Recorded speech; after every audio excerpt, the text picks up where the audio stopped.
감사합니다. 하나님 말씀입니다. 하나님 말씀 요한복음 12장 20절에서 24절에 있는 말씀 봉독합니다. 하나님 말씀 요한복음 12장 20절에서 24절에 있는 말씀 봉독하겠습니다. 제가 봉독합니다. 명절에 예배하러 올라온 사람 중에 헬라인 몇이 있는데 그들이 갈릴리 베세다 사람 빌립에게 가서 청하여 이르되 선생이여 우리가 예수를 배우고자 하나이다 하니 빌립이 안드레에 가서 말하고 안드레와 빌립이 예수께 가서 여쭈니 예수께서 대답하여 이르시되 인자가 영광을 얻을 때가 왔도다. 내가 진실로 진실로 너희에게 이르노니 하늘의 밀이 땅에 떨어져 죽지 아니하면 하늘 그대로 있고 죽으면 많은 열매를 맺느니라. 아멘. 자, 오늘 우리 이 봉독하는 말씀 요한복음 12장 20절 24절 내용은 간단합니다. 6월절인데 헬라인들이 예수님을 찾아왔어요. 이 의미가 뭔지. 그렇죠? 그리고 왜 하필 예수님의 많은 제자들 중에 빌립에게 가서 예수님을 뵙겠습니다. 뵈었으면 좋겠습니다라고 말을 하는지. 그리고 예수님이 헬라인이 예수님을 뵙고자 합니다 하는 이 말씀을 들으셨을 때에 그래 그러면은 한번 만나보지 이게 아니고 갑자기 인자의 영광을 얻을 때가 왔도다. 왜 이렇게 말씀하실까? 그리고 이것에 대한 모든 해석을 예수님이 직접 하십니다. 하늘의 밀이 땅에 떨어져서 많은 열매를 맺는다. 죽어서 많은 열매를 맺는다 하는 이것에 대한 말씀을 함께 살펴보고자 합니다. 오늘 제목 말씀은 인자의 영광입니다. 예수님이 직접 하신 말씀이죠. 23절에 인자가 영광을 얻을 때가 왔도다. 이렇게 말씀하신 거, 그 인자의 영광. 근데 제가 부제를 넣을까 하다가 그냥 뺐는데 제가 이렇게 요청한 거기 보면 제목 한번 띄워주세요. 거기 보면 제목이 부제가 하나 더 있어요. 그게 뭐냐면 예수를 뵙고자 하나이다. 이 두 제목 중에 제가 고민을 많이 했어요. 그러다가 인자의 영광, 그것은 바로 저와 여러분이 예수를 뵙고자 하나이다 하는 여기에서 하나님의 영광이 온천하에 드러나게 된다 하는 것은 오늘 좀 증거하려고 합니다. 말씀드린 대로 우선요. 이 6월절입니다. 6월절은 우리가 잘 알다시피 이스라엘 백성들이 절대적인 하나님의 능력으로 은혜로 애굽에서 구원을 얻는 그날을 기념하는 날이죠. 그때 그 6월절의 그 가장 대표적인 기념비적인 사건이 뭐냐면 어린 양을 잡는 거예요. 6월절 사건 지금 일일이 다 말하려면 시간이 또 많이 가니까 간단하게 말씀드리면 하나님의 천군 천사가 그 당시 애굽 지역에 있는 모든 집을 다 습격을 합니다. 그랬을 때 딴 거 안 봐요. 이 사람이 평소에 착하게 살았다. 이 사람이 참 성품이 좋다. 그런 걸 보지 않고 뭐만 보는가 하면 피가 있는가 없는가 그건 보는 거예요. 그게 약속이거든요. 어린 양의 피가 문설주와 임방에 있는 집은 그냥 넘어갑니다. 넘어간다는 말이 유월한다 이 말이에요.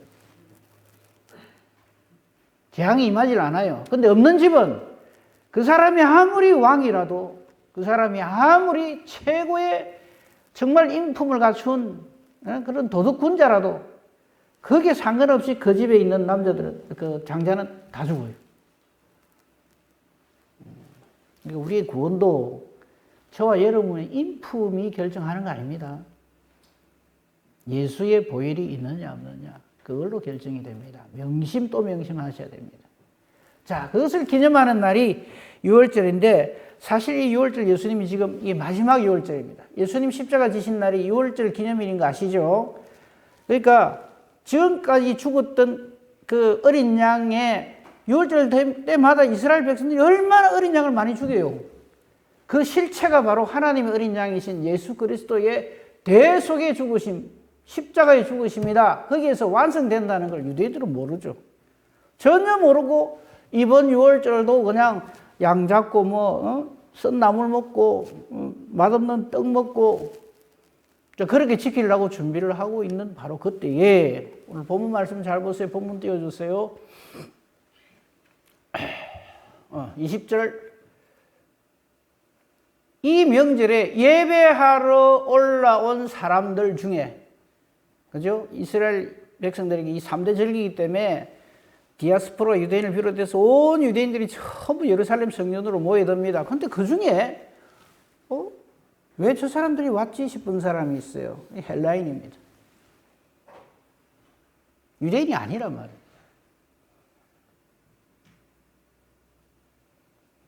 이 명절에 예루살렘으로 예배를 올라온 사람 중에서 헬라인이 있는데 이거 주목하셔야 돼요.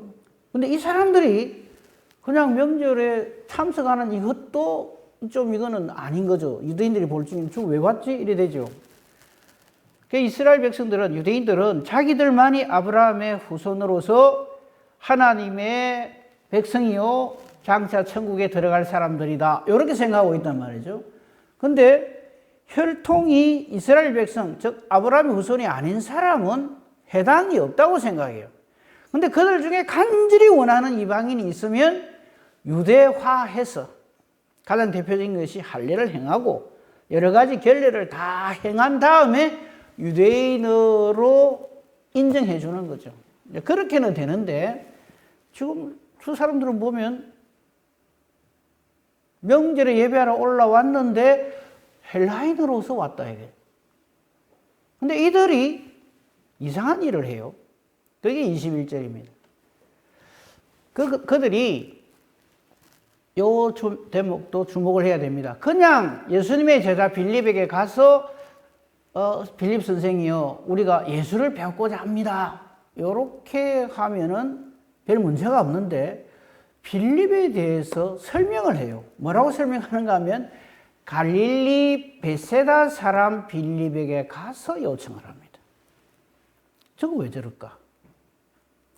그렇잖아요. 그냥 성경에 빌립에게 가서 청하여서 우리가 예수님을 뵙기를 원합니다. 이러면 되는데 왜 하필 빌립을 꼭 집어가지고 이렇게 예수님께 이렇게 청탁을 넣으며 예수님 뵙기를 청탁을 하며 그리고 성경도 왜 이 빌립 앞에 갈릴리 베세다 사람이라고 표현을 했을까? 그것도 우리 좀 생각을 해봐야 돼요. 그것부터 먼저 말씀을 드릴게요. 지금 여기 나온 이 헬라인들은 말이죠. 짐작하기에 이 갈릴리 베세다 지역하고 접경에 있는 헬라 지역의 그 스로보니게라고 하는 땅이 있어요. 여러분 스로보니게 그러면 생각나는 사람 한 사람 있죠.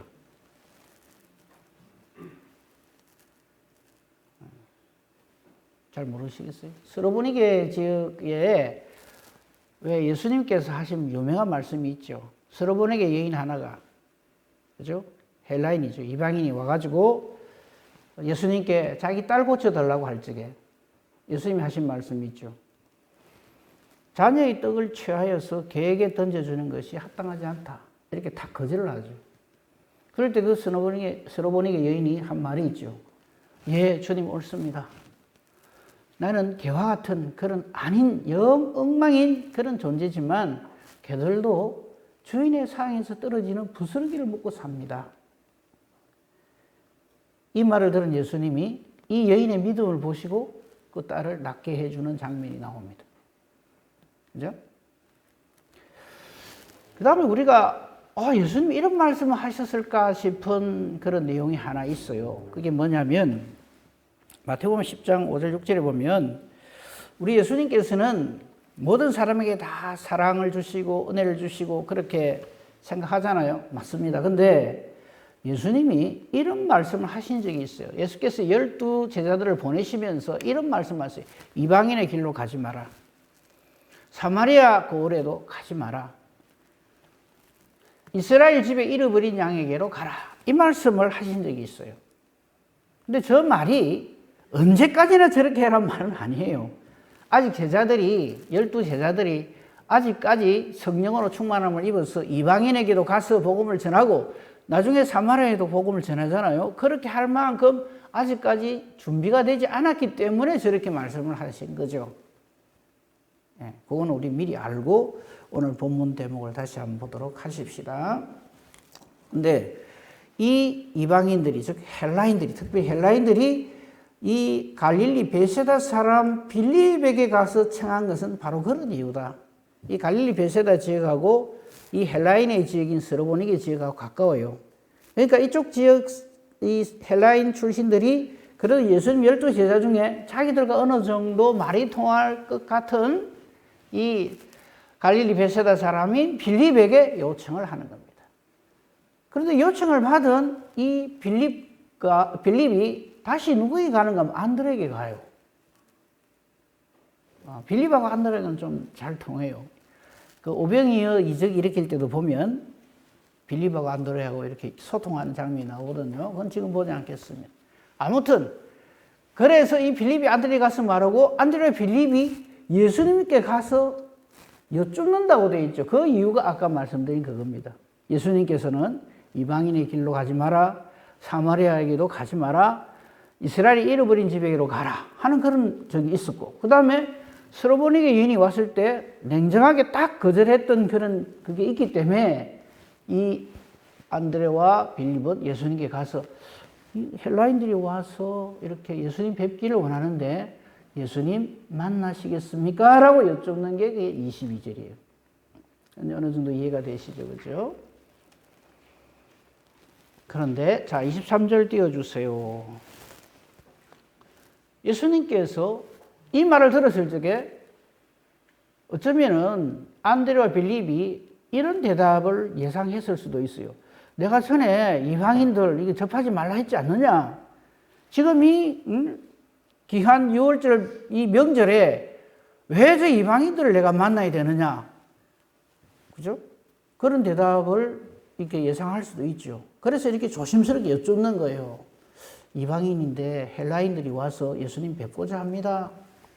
그럴 때 예수님이 난 뭐 지금은 별로 안 만나고 싶다라고 한다든지 그래 한번 그래 그렇게 원한다면 내가 만나보지 이렇게 답하는 게 우리가 생각할 수 있는 예수님의 답변이잖아요.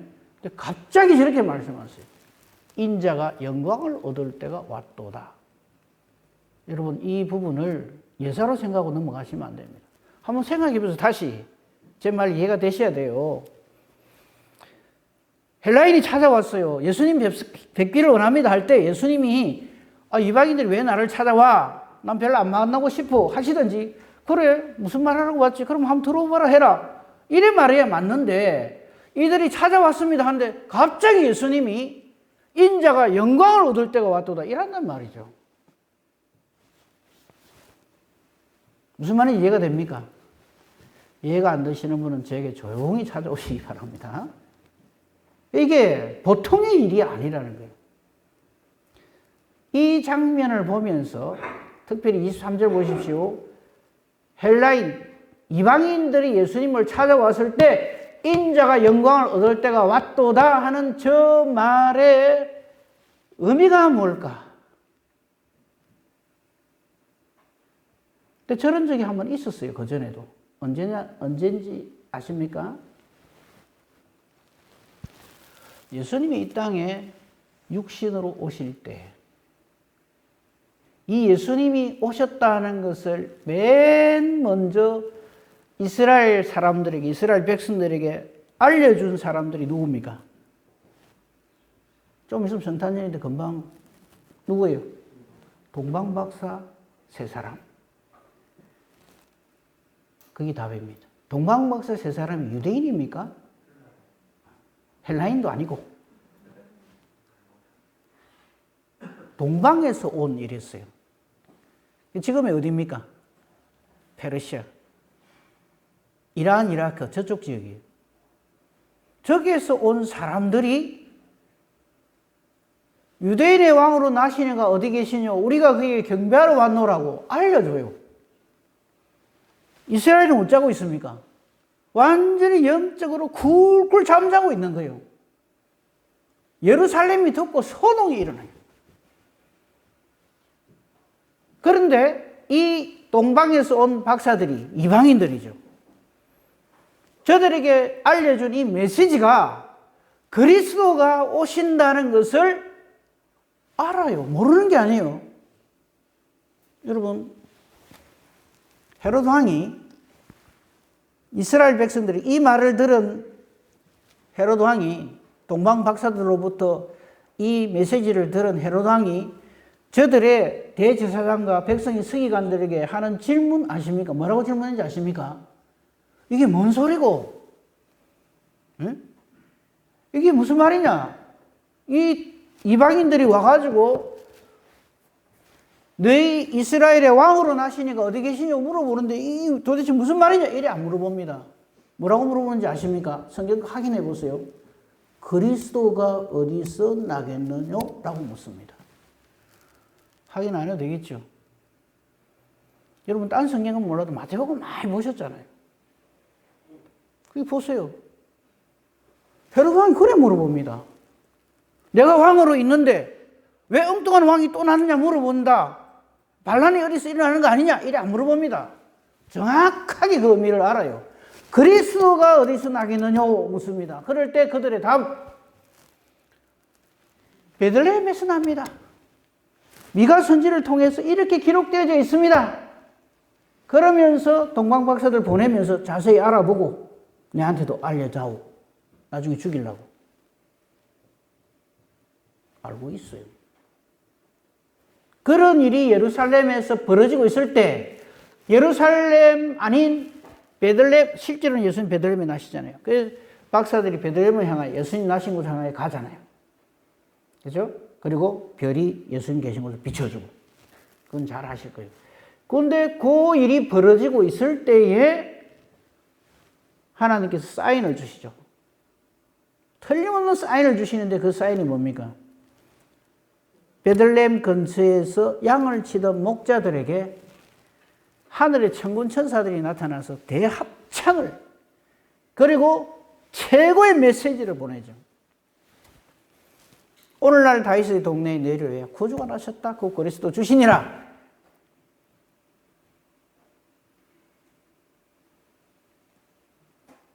이 일이 바로 하나님께 영광이요, 땅에서는 기뻐하심을 입은 사람들 중에 평화로다. 이런 대찬양이 일어나죠.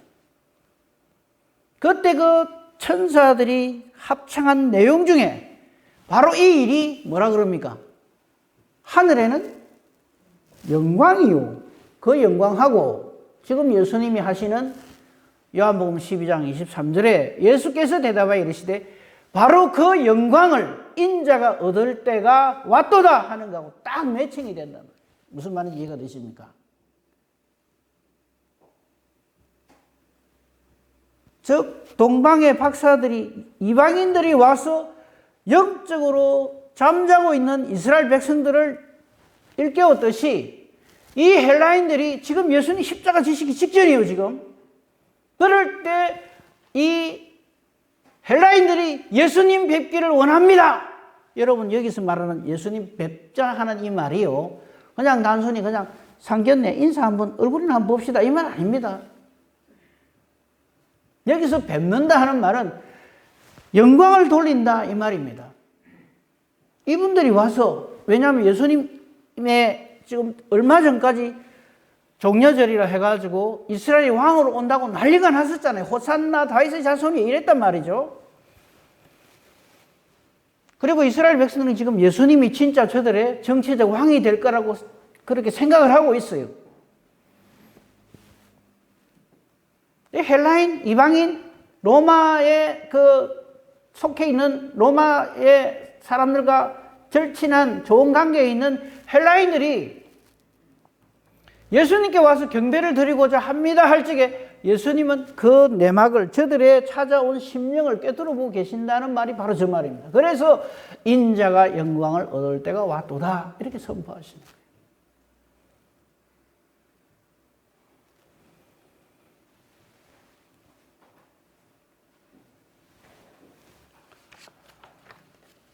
조금만 더 생각해 봅시다. 아마 이 말을 들은 안드레와 빌립 깜짝 놀랐을 거예요. 인자의 영광을 얻을 때가 왔도다.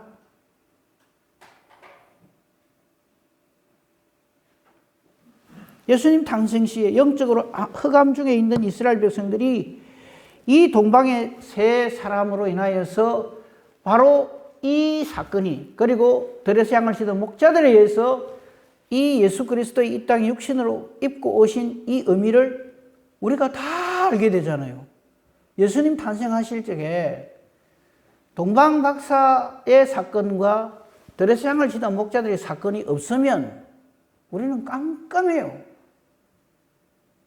어떻게 알겠어요?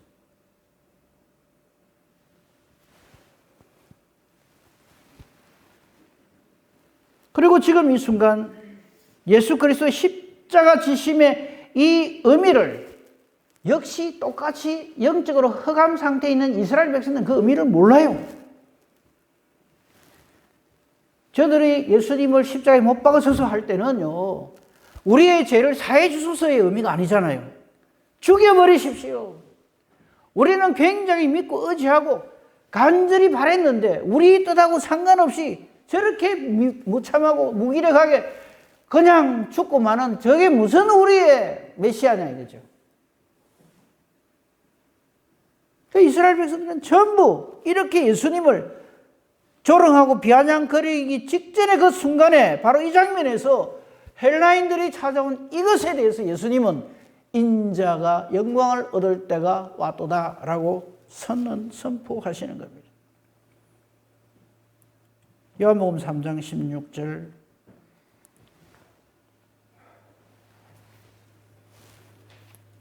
누구든지 저를 믿는 자에 해당되는 거죠.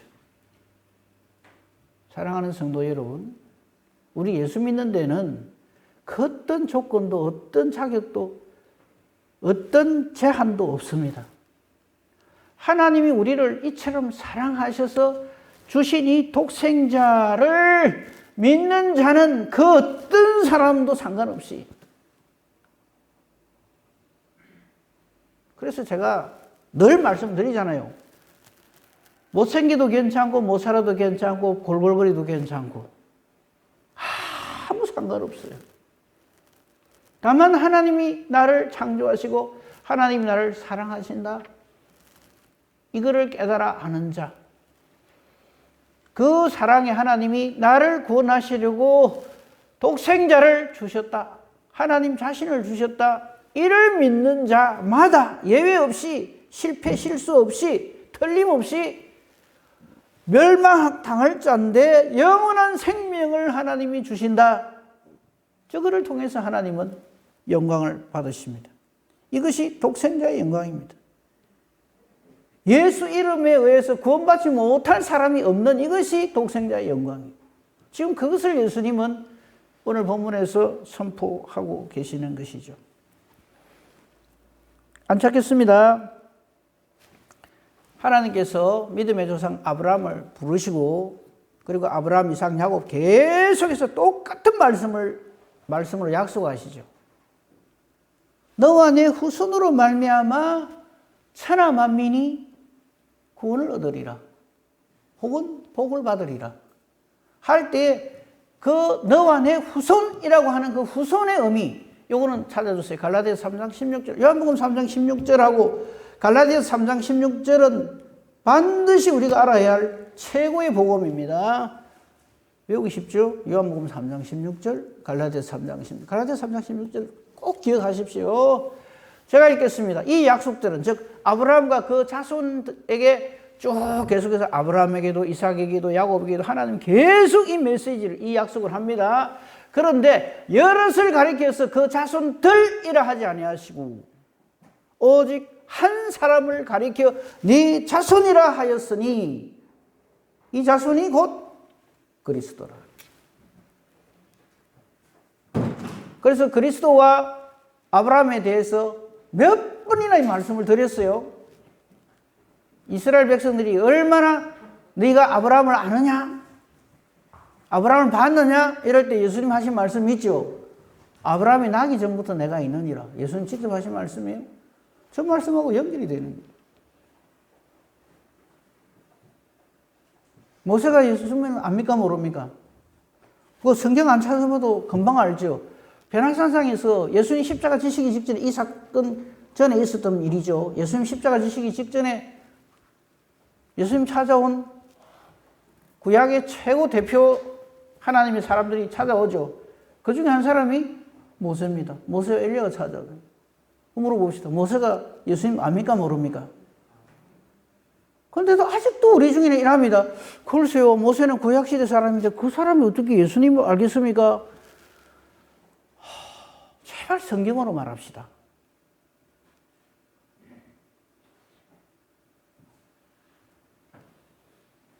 그래서 천하 인간의 구원 얻을 만한 다른 이름을 예수님 말고는 우리에게 주신 일이 없다 하는 것입니다. 그리고 또 한 가지 우리가 반드시 살펴야 될 것이, 자, 본문 다시 돌아옵시다. 여기까지는 뭐 말씀이 증거가 됐다고 보고요. 23절까지. 그죠? 인자가 영광을 얻을 때가 왔도다 해놓고 24절에 저 말씀의 의미를 알아야 됩니다. 내가 진실로 진실로 너에게 이르노니, 이것도 말씀드릴게요. 예수님이 하나님이심을, 하나님의 아들이심을 증거하는 3대 예수님의 어법이 있어요. 첫째는 하나님을 걸어서 아버지라 부르는 최초의 분이고 유일한 분입니다. 어느 선지자가, 어느 위대한 사람이 하나님을 아버지라고 부르는 사람 봤어요? 모세도 아브라함도 그렇게는 못해요. 다윗도 그렇게 못해요. 사무엘도, 그 어느 누구도. 근데 유일하게 아버지라고 부르는 분이 예수님이에요. 저 아버지라고 부르는 것 때문에 십자가 지시잖아요. 참나마도다. 신성모독이로다. 어떻게 인간이 하나님을 아버지라 부르냐, 뭐 이런 난리가 났잖아요. 근데 지금 우리는 저거 뭡니까? 아버지라고 부르죠. 그렇죠? 하나님 아버지라고 그러죠. 혹시 우리 중에 안 그러시는 분 있습니까? 근데 만약에 저 시대에 가서 하나님 아버지 그러면 어째 돼요?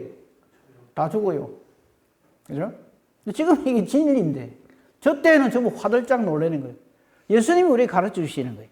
그래서 기도 가르쳐 주십시오 할 적에 예수님이 한마디로 뭐라니까? 하늘에 계신 우리 아버지를 가르쳐 주는 거예요. 기도 제목이 제일 중요한 게 그거예요. 하늘에 계신 우리 아버지라고 가르쳐 주시는 거예요. 아버지 앞에 얘기하듯이 다 얘기해라 이 말이에요.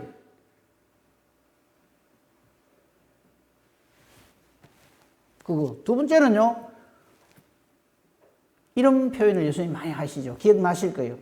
옛사람에게 말한 바 살인하지 말라 하였다는 것을 너희가 들었으나, 간음하지 말라 하였다는 것을 너희가 들었으나, 도둑질하지 말라는 말을 너희가 들었으나, 그러고 난 다음에 예수님이 그 다음 하시는 말이 있죠.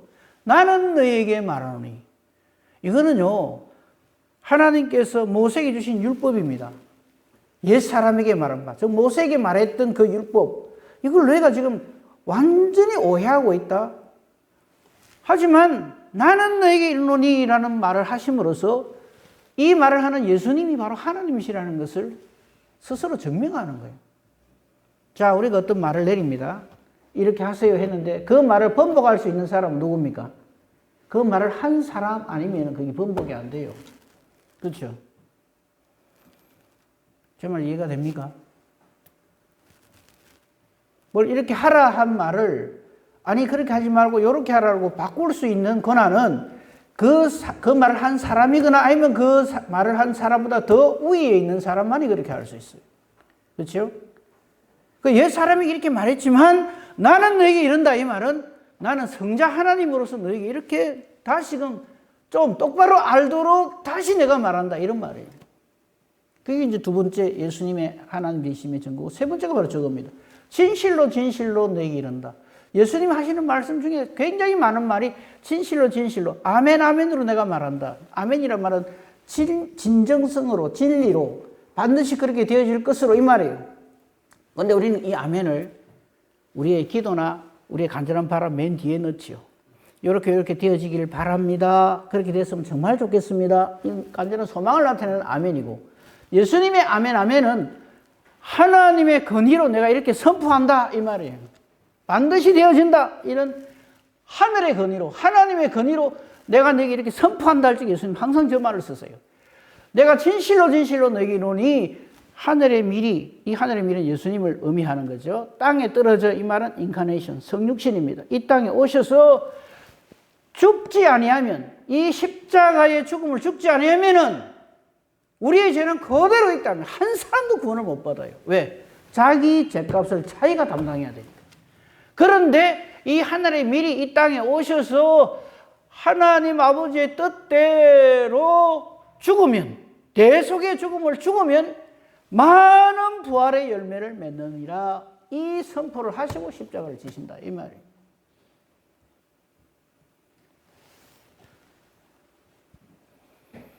십자가의 도를 예고하시는 거죠. 이에 대한 말씀들을 몇 군데 살피고 마치도록 하겠습니다. 고린도후서 5장입니다. 14절 15절에 보면요, 그리스도의 사랑이 우리를 강건하시는도다. 이 모든 진리를 사도 바울이 나중에 성령의 역사하심으로 깨달아, 예수님을 만난 뒤에 깨달아 알고 난 다음에 증거한 말이 저 말입니다. 우리가 생각하는데 한 사람이 모든 사람을 대신하여 죽었은즉, 전에는 예수 죽는 걸 당연하게 생각했어요. 이단 괴수라고 그렇게 하고 그 예수를 추종하는 사람들 스데반을 비롯해서 다 때려 죽이던 사도 바울이 지금 저렇게 깨달아 알고 신앙을 고백하는 거예요. 한 사람이 모든 사람을 대신하여 죽었은즉, 여기서 말하는 한 사람, 예수님 말합니다. 여러분, 우리가 죽는 거는요, 내가 잘못해가 죽는 거예요. 뭐 사고를 당하든지 병들든지. 근데 예수님이 죽으시면 그런 죽음이 아닙니다. 우리의 죄값으로 죽는 게 아니라, 나의 죄값으로 죽는 게 아니라, 자신의 죄값으로 죽는 게 아니라 모든 사람을 대신하여 죽는 거예요. 저걸 대속이라 해요. 모든 사람이 다 죽었어요. 죄값으로 다 죽은 그런 것과 똑같은 결과가 있다 이 말이죠. 그런 상황이 됐단 말이죠. 15절입니다. 그가 모든 사람을 대신하여 죽으신 것은 살아있는 자들로 하여금 다시는 그들 자신을 위하여 살지 않고 오직 그들을 대신하여 죽었다가 다시 살아나신, 부활하신 우리 주님을 위하여 살게 하도록 하기 위해서 죽으셨다 이 말이에요. 이것을 우리가 알고 예수를 믿어야 돼요. 예수 믿어서 내 죄 사함을 받았다 그러니까 아이고 하나님 감사합니다, 예수님 감사합니다 그래놓고 다시 또 자기 살고 싶은 대로 살아. 그건 예수를 믿는 게 아니에요.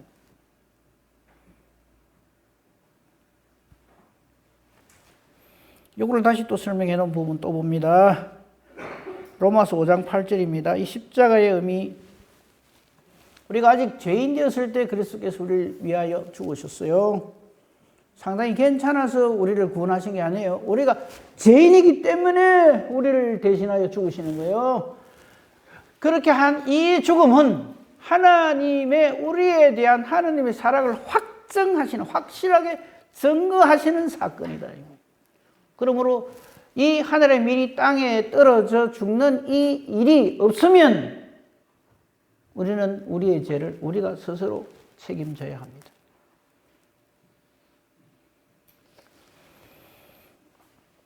로마서 6장 21절에서 23절에 이에 대한 더 정확한 설명을, 우리가 그때 무슨 열매를 얻었느냐, 이제는 너희가 그 일을 부끄러워하는 이는 그 마지막이 사망임이라. 우리는 전부요 죽어요. 부끄러운 거예요. 안 죽을 사람이 없어요. 그건 우리의 수치입니다. 죄악의 결과입니다. 죄의 삭시입니다. 그러나 22절, 이제는 너희가 죄로부터 해방되었다. 해방되고 하나님의 사람, 하나님의 종이 되어서 거룩함에 이르는 열매를 맺었어요. 그 이유가 뭡니까? 저와 여러분의 용함과 장함입니까? 천만에. 하늘의 밀이 땅에 떨어져. 이 일로 인하여 아버지께 영광을 얻을 때가 왔도다 하는 예수님의 선포가 이루어졌다 이 말이에요. 그리고 그 거룩함에 이르는 열매의 마지막 결론은 뭡니까? 영생이라. 요거를 한마디로 설명해 놓은 게 6장 23절입니다. 죄의 삭은 사망이에요. 그 사람 왜 죽었지? 뭐 병이 들어서 죽었대, 뭐 약해서 죽었대, 아이고 좀 건강하게 할 게 있는데 당뇨 때문에 그랬대. 예, 다 맞습니다. 근데 그거는 그냥 하나의 원인에 불과하고요. 진짜 원인은 죄의 삭습니다. 죄의 삭은 사망이지만 하나님의 은사는 그리스도 예수 우리 주 안에 있는 영생이다. 이 앞에 우리가 무슨 할 말이 있어요?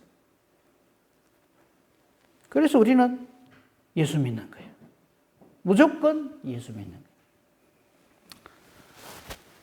계시록 1장 7절 8절 띄워줬어요. 볼지어다 저때 내가 예수님을 배웠고자 하나이다 이래서 하면 안 돼요. 저거 전에 볼지어다 그가 구름을 타고 오시리라 각 사람의 눈이 그를 볼 것이고 그를 찌른 자도 그를 핍박하고 그를 저주하고 그를 죽이고 본디오 빌라도라고 대표되어 있는 우리 신앙 고백에는 그래 되어 있죠. 본디오 빌라도에게 고난을 받아. 본디오 빌라도 저 때려 죽이려고 이러면 안 돼요. 본디오 빌라도가 누구라고요? 나인 줄 알아야 돼요. 나 때문에 죽으셨다. 그죠? 그를 찌른 자들도 볼 것이요 땅에 있는 모든 족속이 그로 말미암아 애국할 날이 옵니다. 그런데 8절 주 하나님이 이르시되 나는 알파와 오메가 이제도 있고 전에도 있고 장차 올 자요 전능한 자라 하시니라. 이 말은 무슨 말이냐면 지금까지 이렇게 갈 수밖에 없는 모든 이 땅의 인간들을 죄인된 인간들을 완전히 하나님의 사랑으로 품으시고 예수 그리스도 이름으로 구원할 자는 오직 우리 하나님밖에 없다 하는 것을 선포하는 말이 바로 그 말씀입니다. 사랑하는 성도 여러분, 오늘 제목 말씀 인자의 영광입니다. 근데 제가 그 부제로 우리 주보에는 안 나와 있습니다만은 예수님을 배우고자 하나이다 라고 하는 저것, 예수를 배우고자 하나이다 인자의 영광을 아는 사람은 예외 없이 전부 저 신앙 고백을 하게 되어 있습니다. 인자의 영광, 우리 주 예수 그리스도의 십자가 대속의 은혜와 부활로 승리하신 바로 이 놀라운 주님의 은혜와 사랑을 깨달아 아는 자는 반드시 내가 예수님을 뵙고자 하나이다 하는 저 신앙 고백을 반드시 하게 되어 있습니다. 이미 이 신앙 고백을 하신 분도 우리 중에는 있고요. 아직까지 하지 못한 분도 혹 계시리라고 생각을 합니다. 근데 아까 말씀드린 대로 인자가 구름을 타고 그때는 안 돼요. 그 전에 내가 예수님을 진정으로 만나 뵙기를 원합니다. 이렇게 해서 인자의 영광에 참여하는 자, 인자의 영광의 대상이 되는 자, 이 일에 실패하는 사람이 우리 중에는 단 한 사람도 없기를 우리 주님의 이름으로 축복하며 축원합니다. 아멘. 아버지 하나님 감사합니다. 무지몽매한 저희들에게 하나님 말씀을 통하여서 우리 예수님의 이 땅에 오심의 그 의미를, 그 목적을 깨달아 알게 하시고 바로 그 목적의 대상자가 나 자신임을 깨달아 알게 해주시니 감사합니다. 우리 주님의 영광에 우리 반드시 참여하게 해주시옵소서. 주님의 영광의 대상자가 되게 하여 주시옵소서. 그리하여 이 헬라인들이 이방인임에도 불구하고 우리가 예수님을 뵙고자 하나이다 했던 것처럼 우리도 우리의 삶 속에서 언제든지 내가 예수님을 뵙고자 하나이다 하는 신앙의 고백을 하는 우리 모두가 되게 하여 주시옵소서. 그리하여 예수 이름으로 구원받는 이 일에 우리 중에는 빠지는 자가 한 사람도 없게 하여 주시옵소서. 예수님 이름으로 기도합니다. 아멘.